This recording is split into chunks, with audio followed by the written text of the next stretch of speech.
The crystalline halls of Nexus Prime felt cold as death. Ambassador Veltar floated in the center of the council chamber, its crystal body flickering with nervous energy. Around the vast circular room, representatives from the most powerful species in the galaxy sat in stony silence. For 3 days they had debated. For 3 days they had found no answers. Veltar's thoughts reached out, touching each mind present. Friends, we must face the truth. The Devourers have consumed 17 systems in the past month. Our combined fleets were destroyed at Keth Prime. Our dimensional shields failed at the Malak's border. Even the great Corvalian mind weapons proved useless against them. Aquark Molsan shifted uneasily in her biosuit, her tentacles writhing with anxiety. The blue-green fluid that kept her alive bubbled faster than normal. My children scream in the depths of Malaxis. The Devourers came through our ocean floors, eating our coral cities from within. Nothing we tried could stop them. The energy being called Thren flickered between solid and gaseous states, its voice like distant thunder. They exist between dimensions. Our weapons pass through them like shadows. They feed on the very fabric of space-time itself. How do we fight that which reality cannot fully touch? A horrible silence fell over the chamber. Each species had lost worlds. Each had seen their greatest weapons fail. The Corvali hive minds, proud of their crystal technology, watched helplessly as the Devourers drained their world's core energy. The Malaxians, with their ocean wisdom and telepathic networks, could not understand creatures without minds to read. There is one option we have not discussed, Veltar said slowly. Its crystal body dimmed as if speaking the words caused physical pain. The humans. Several aliens made sounds of disgust. The Xantharian representative pulsed with angry red light. The barbarians? The ones we quarantined 3 centuries ago? They were barely beyond their atomic age when we sealed their system. Molsan's tentacles curled tighter. They were savages. All they did was fight among themselves. They poisoned their own world with wars and weapons. We saved the galaxy by keeping them locked in the Sol system. Veltar's thoughts carried deep reluctance. Yes, but consider this. In all our history, no species has been as skilled at warfare. They created weapons that frightened us. They developed new ways to kill each other every generation. Perhaps their madness could save us. The chamber erupted in argument. The peaceful species that had ruled the galaxy for millennia could barely contemplate asking their greatest shame for help. They had built their civilization on the idea that violence and war were primitive, that true advancement came through peace and cooperation. But the Devourers cared nothing for their ideals. They consumed everything, peaceful worlds and violent ones alike. After hours of debate, a vote was called. By the narrowest margin possible, the Council agreed to send a message to Earth. They had nothing left to lose. Veltar composed the transmission with shaking hands. How do you ask for help from those you have called monsters? How do you admit that your peaceful ways have failed? The message was simple. To the humans of Sol System, the galaxy faces extinction. 17 of our worlds have fallen to the Devourers, creatures that consume entire star systems. Our weapons, our shields, our science, all have failed. In our darkest hour, we remember that you alone have always excelled at war. If any mercy remains in your hearts after our years of hatred, please help us. The Galactic Council awaits your response. As the transmission beam shot toward the small yellow star that housed humanity, the aliens sat in their chambers and waited. None expected an answer. The humans had every reason to let them die. They had been called barbarians, monsters, a danger to galactic peace. They had been locked away like criminals for 300 years. But as the hours passed, something strange happened. Long-range sensors picked up movement in the Sol system. Ships, massive ships, were moving. The humans were responding faster than seemed possible. How could a primitive species organize so quickly? Then came the reply that changed everything. A calm human voice spoke in perfect galactic standard. This is Admiral Kim Taman of the Terran Defense Force. We accept your request. Begin immediate evacuation of your remaining worlds. Operation Sunrise initiates in 72 hours. We have been waiting for you to call. The aliens stared at their screens in shock. This was not the response they had expected from primitive warmongers. There was no anger, no demands for payment, no requests for negotiation, just cold efficiency and a chilling implication. The humans had been waiting. As reports flooded in of massive ships moving throughout the Sol system, the Council began to wonder, who exactly had they awakened? Admiral Kim Tae-min stood at the center of Fleet Command Terra, watching holographic displays that showed the entire galaxy. Around him, hundreds of officers worked at their stations with quiet precision. No one looked panicked. No one seemed surprised. The message from the Galactic Council played again on the main screen. The desperate voices of alien ambassadors begging for help echoed through the command center. Captain Lee Dahai approached her commander. "Sir, all fleets report ready status. The President has signed the authorization papers." Kim nodded slowly. He had waited 15 years for this moment. His father had waited before him. His grandfather, too. For 3 centuries, Earth had been preparing for this call. "Captain Park Jun-ho, report from Deep Space Station Alpha," came a voice over the comm system. "All sensor arrays operational, Admiral. We have tracked every Devourer movement for the past 6 months. We know exactly where they are." Kim allowed himself a thin smile. The aliens thought humans were primitive. They thought the quarantine had kept Earth locked away from galactic affairs. They were wrong on both counts. "Major Yu Min-jung, what's the status of Project Constellation?" The Major consulted her tablet. "All 17 anchor points are in position, sir. We've had assets in those systems for decades." The officers around him nodded. They all knew the truth. When the aliens had quarantined humanity 300 years ago, they thought they were protecting the galaxy from savage warmongers. What they had really done was given humanity time to prepare. Kim opened a secure channel. "President Park, this is Admiral Kim. All forces are ready." President Park Ji-woo's voice came through crystal clear. "Admiral, you have full authorization. Show them what humanity has learned." Kim walked to the communication console. He looked at the alien message one more time, then activated the response beacon. "This is Admiral Kim Tae-min of the Terran Defense Force," he said in perfect galactic standard. "We accept your request for assistance. Begin immediate evacuation of your remaining populated worlds. You have exactly 72 hours. On Nexus Prime, the aliens watched their screens in shock. The human spoke their language perfectly. His response was calm, professional. This was not what they expected from barbaric primitives. Kim continued. "Initiating Operation Sunrise, all Council ships are to withdraw to safe zones immediately. Do not attempt to engage the Devourers. We will handle this." The transmission ended. In the command center, every officer stood at attention. "Sir," Captain Lee said carefully, "they won the lottery when they called us." Kim nodded. "Indeed.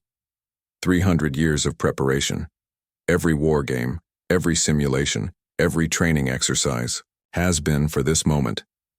Dr. Choi Min-seo, the chief scientist, stepped forward. "Admiral, the aliens don't understand what they've awakened." "No," Kim agreed. "They think we've been sitting in our little solar system, fighting among ourselves. They don't know we haven't had a major war in 2 centuries. They don't know we've been unified under one government since 2150. Technical specialist Nam Hyun-sik pulled up a holographic display. "Sir, all stealth ships report position. The aliens never detected our presence in their systems." Kim studied the map. Red dots showed Devourer positions. Blue dots showed human assets. The aliens would be surprised to learn how many blue dots there were. "They quarantined us to protect themselves," Kim said quietly. "They were afraid of our weapons, our aggression. But they never asked why humans became so good at war." He turned to face his staff. "We became good at war because we learned something they never did. War is not about being the strongest or the most advanced. War is about understanding your enemy better than they understand themselves." Captain Park's voice came over the comm. "Admiral, the Corvalli are requesting detailed battle plans." Kim shook his head. Tell them to stay back and watch. They'll learn soon enough. Throughout the Sol system, massive machines began to hum with power. In the asteroid belt, mining platforms shed their disguises. Beyond Pluto, hidden shipyards opened their doors. On Mars, weapon arrays that had been disguised as research stations came online. The aliens had never seen any of it. For 3 centuries, they had monitored the Sol system with basic sensors, seeing only what humans wanted them to see. A few small colonies, some primitive spacecraft, nothing threatening. They had been completely wrong. Lieutenant Kim Soo-jin, "Send the signal," the admiral ordered. Across 17 star systems, hidden beacons activated. The galaxy's most dangerous predators were about to learn why humans had always been the apex predators wherever they lived. "Signal sent, sir. All units report ready." Admiral Kim looked at the stars displayed on his screens. Somewhere out there, creatures from another dimension were consuming worlds. They had defeated every species in the galaxy, but they had never faced humanity. "Begin Operation Sunrise," he commanded. Dr. Choi Min-seo's hands moved across the control panel of Mars Station Theta. To any watching alien, it looked like a simple research facility studying rock samples. But as his fingers touched the hidden sequence, everything changed. The ground beneath the station split open. Massive metal doors, each the size of a city block, slid apart with a deep rumble. From the depths rose something that made the aliens watching from their long-range sensors gasp in shock: a cannon. Not just any cannon, but a weapon so large it could have been mistaken for a building. Its barrel stretched up into the thin Martian atmosphere, pointing towards space. "Mars Cannon 1 online," Dr. Choi reported into his communicator. "All systems green." Similar scenes played out across the Sol system. On Europa, what had appeared to be an ice mining operation revealed itself as a massive shipyard. The ice formations had been hollow shells hiding construction bays. Hundreds of warships emerged from beneath Europa's frozen surface, their hulls gleaming with weapons the aliens had never seen before. Chief Park Jong-soo stood on the command deck of one such ship. For 20 years he had pretended to be a simple ice miner. Now he was commander of the battleship Sol, armed with weapons that could crack moons. "Captain," his weapons officer called, "the quantum torpedoes are loaded and ready." Park nodded. The aliens didn't even know what quantum torpedoes were. They were about to learn. In the asteroid belt, station manager Lee Ha-yoon activated the controls she had waited her entire career to use. Around her, thousands of asteroids began to move. They weren't asteroids at all. They were weapons platforms, carefully positioned over decades to create a defensive grid around the solar system. Each asteroid opened like a flower, revealing missile arrays and energy weapons. The aliens had scanned them countless times over the centuries. Every time their sensors showed only rock and metal, they never detected the stealth technology that hid the truth. "Grid online," Lee reported. "All platforms armed and ready." But the biggest revelation came from Jupiter itself. The giant planet had always appeared normal to alien sensors. They saw the same gas storms, the same swirling clouds.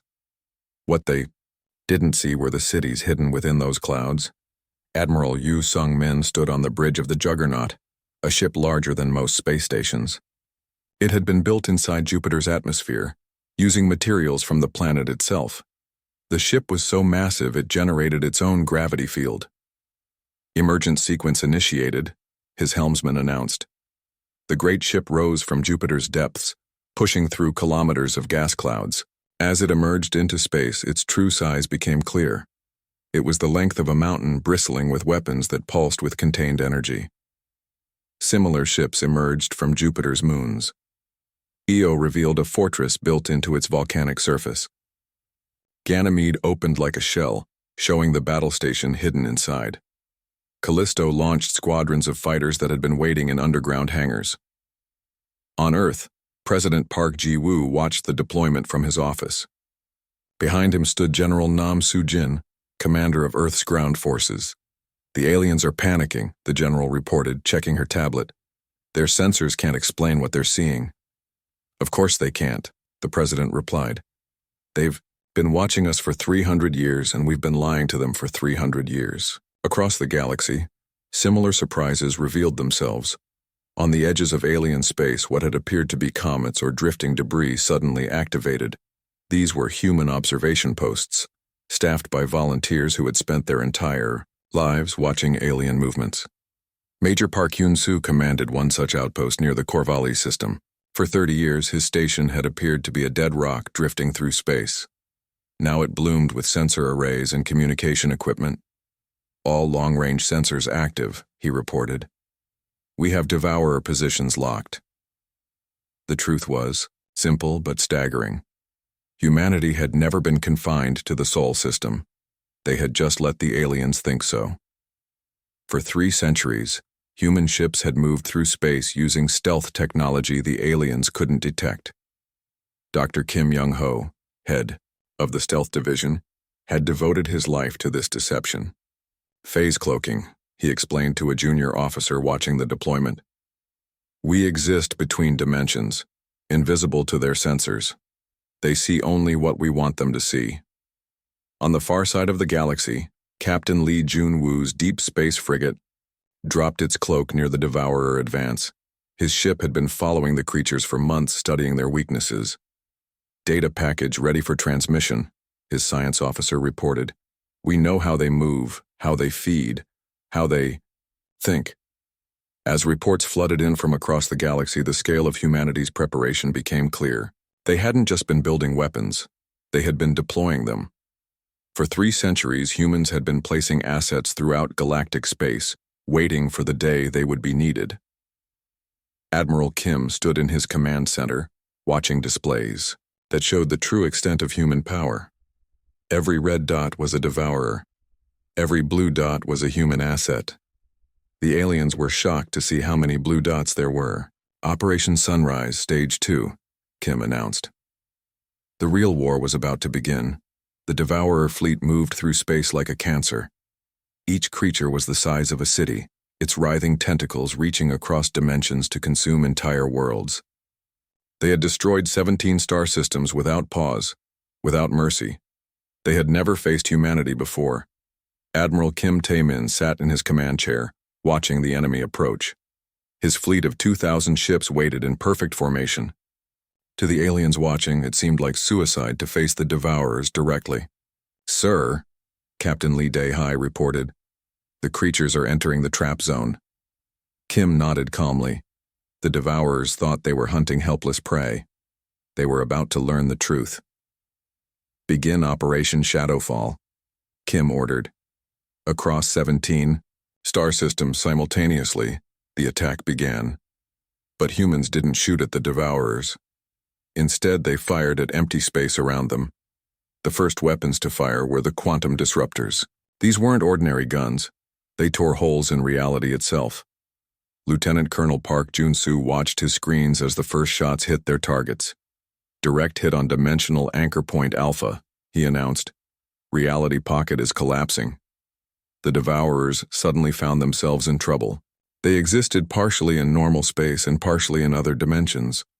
The humans had attacked the connections between dimensions. Commander Yu Min-jin commanded a squadron of stealth fighters.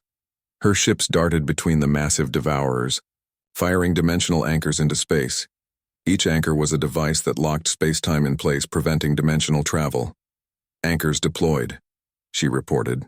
The creatures are trapped in normal reality. The Devourers writhed in confusion.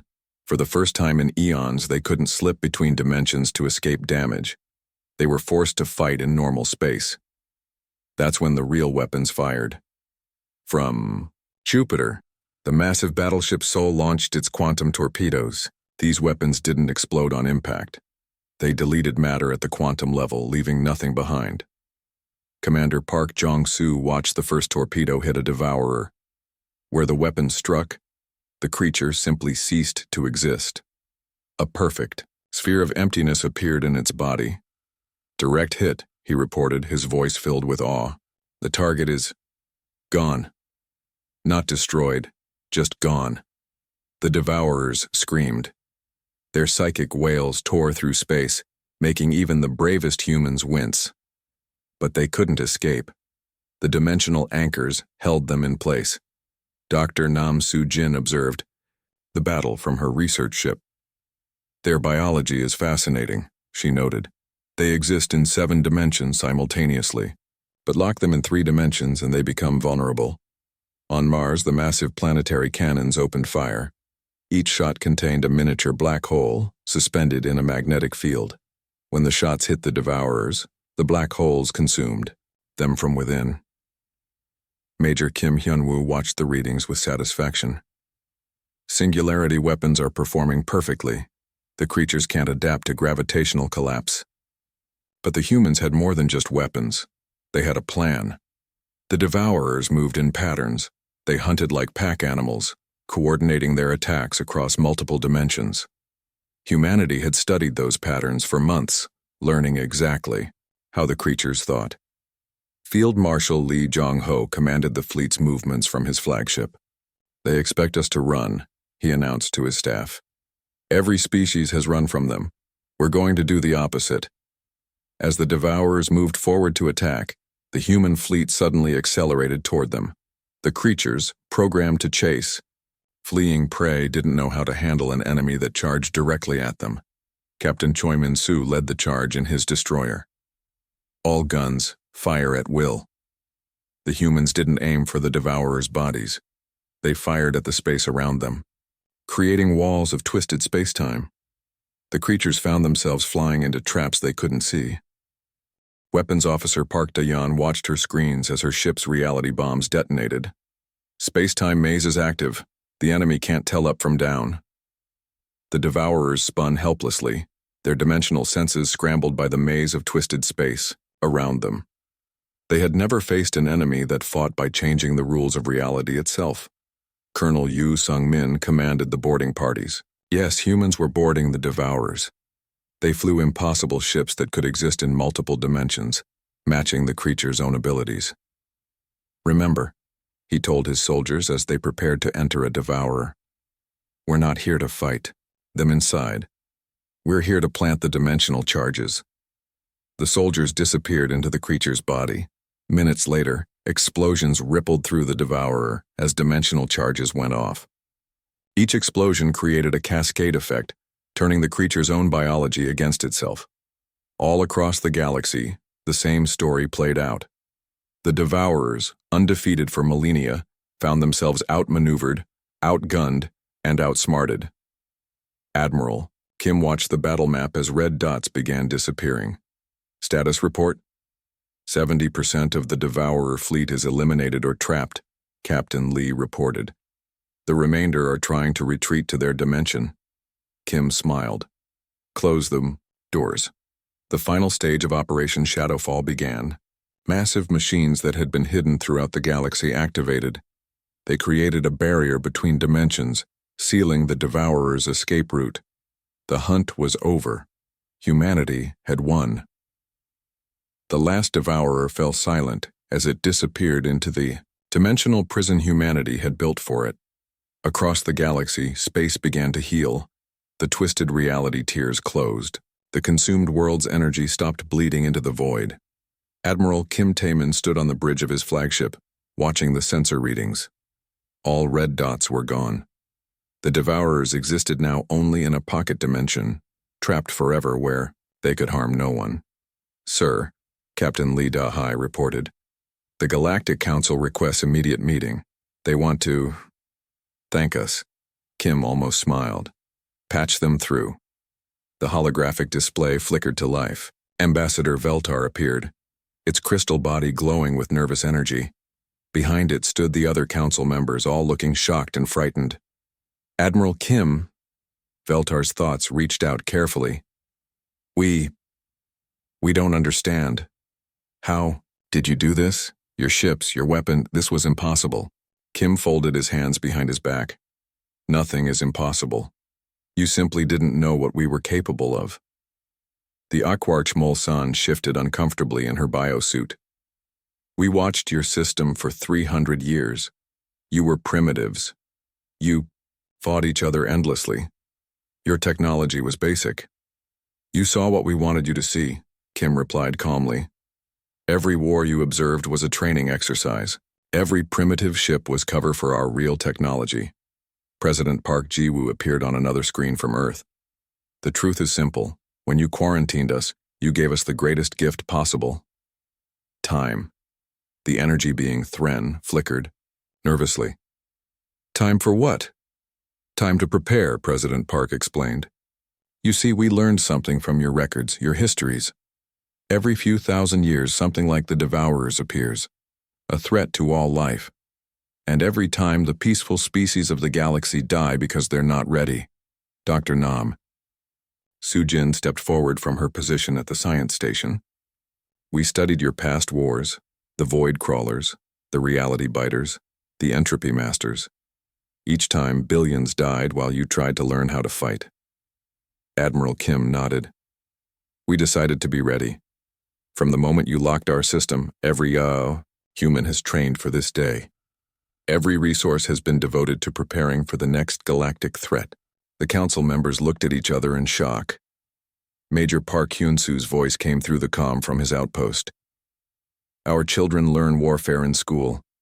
Our scientists study weapons. Our artists create battle plans. For 3 centuries, humanity has lived for one purpose. But why? Akwarch Mulsan asked. Why would you do this for a galaxy that rejected you? Kim walked closer to the hologram. Because someone has to. You built a civilization based on peace. That's beautiful. But peace only exists when someone is strong enough to protect it. General Yu Sung-min appeared on the screen. We studied every species that ever lived. The strongest, most advanced civilizations always fell when real danger appeared. You know why? The aliens waited. Because strength and advancement mean nothing if you don't know how to fight, General Yu explained. You had better ships than the Devourers, better technology, but you didn't have warriors. Colonel Lee Junwoo's battalion was already establishing monitoring stations across the galaxy. We've been watching your borders for decades. We know where the next threat will come from. We're already preparing. The Galactic Council sat in stunned silence. Finally, Veltar spoke. What happens now? Do you want our worlds? Our resources? Kim shook his head. We want partnership, real partnership, not the kind where you hide us away and pretend we don't exist. President Park leaned forward. Earth formally requests full membership in the Galactic Council. We've proven our worth. But we won't be treated like dangerous animals anymore. We'll teach you to defend yourselves, Dr. Choi Min-seo added. Your ships can be upgraded. Your people can learn basic warfare. When the next threat comes, and it will come, you'll be ready. The energy being Thren pulsed with doubt. You want to militarize the galaxy? Make warriors of us all? No, Admiral Kim said firmly. We want to save you, all of you. But that means accepting reality. Peace exists only when evil knows it will be destroyed. Captain Park Jong-soo sent a report from the fleet. Sir, all sensor grids are online. We have early warning systems established across 17 sectors. If anything like the Devourers returns, we'll know months in advance. The aliens looked at the human fleet surrounding their systems. These weren't conquerors, they weren't invaders, they were protectors.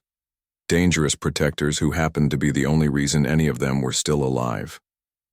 We accept, Veltar said finally. We accept your membership. We accept your protection. We accept that we were wrong about humanity. Kim nodded. Good. Because the next threat is already stirring in the dark spaces between galaxies. We have work to do. As the transmission ended, the aliens sat in their chambers, understanding at last why humans had always been quarantined. Not because they were too dangerous for the galaxy, because the galaxy hadn't been dangerous enough for them.